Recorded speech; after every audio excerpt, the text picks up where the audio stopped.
ভালো সময় তো বলে কয়ে আসে না, ভালো সময়কে আনতে হয়। সেই আশাতে প্রতিটা মানুষ অনবরত যুদ্ধের পথে এগিয়ে যাচ্ছে। কেউ সফলতা খুব জলদি পেয়ে যায়, কারুর বা পেতে অনেকটা লেট হয়।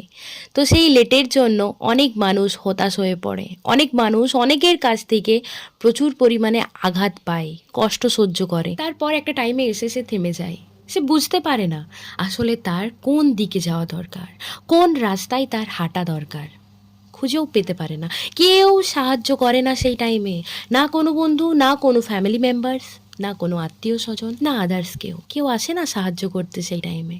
কেউ তো দেখলে চিনতেও পারে না, কারণ সে ইউটিউব করে, সে ভিডিও বানায়, সে সোশ্যাল মিডিয়ায় কাজ করে, তার জন্য তাকে দেখে সবাই ইগনোর করে। কিন্তু আমি তোমাদেরকে বলবো, যদি তুমি তোমার মনের ভিতরের যে আশাটা রয়েছে, যে ইচ্ছাটা রয়েছে, সেই ইচ্ছেটার প্রতি যদি তুমি কাজ করতে থাকো প্রতিনিয়ত, অবশ্যই সাকসেস তোমার দরজা গড়ায় এসে উকি মারবে। তোমাকে কোথাও যেতে হবে না। হ্যাঁ হ্যাঁ, ঠিক এই রকমই ঘটনাটাই আমার ছিল। পারিনি করতে, 5 বছর ধরে লাগাতার চেষ্টা করে গেছি। ইউটিউবে যে এত ভালো একটা ফ্যামিলি মেম্বার্স আমার তৈরি হবে একদমই ভাবতে পারিনি। যদি আমি পেরেছি, তাহলে তোমরা সবাই পারবে। আমিও একটা গ্রামের মেয়ে, তোমরাও গ্রাম থেকে যারা করছো তারা তো অবশ্যই পারবে, খুব তাড়াতাড়ি পারবে। আরে দরকার নেই কারো সাহায্যের, তুমি নিজেই পারবে। হ্যাঁ, তুমি নিজেই পারবে। বলে না, একটা কথাই আছে না, যে মন থেকে যদি কোনো জিনিস চাওয়া যায় তাহলে সেটা খুব তাড়াতাড়ি পূর্ণ হয়।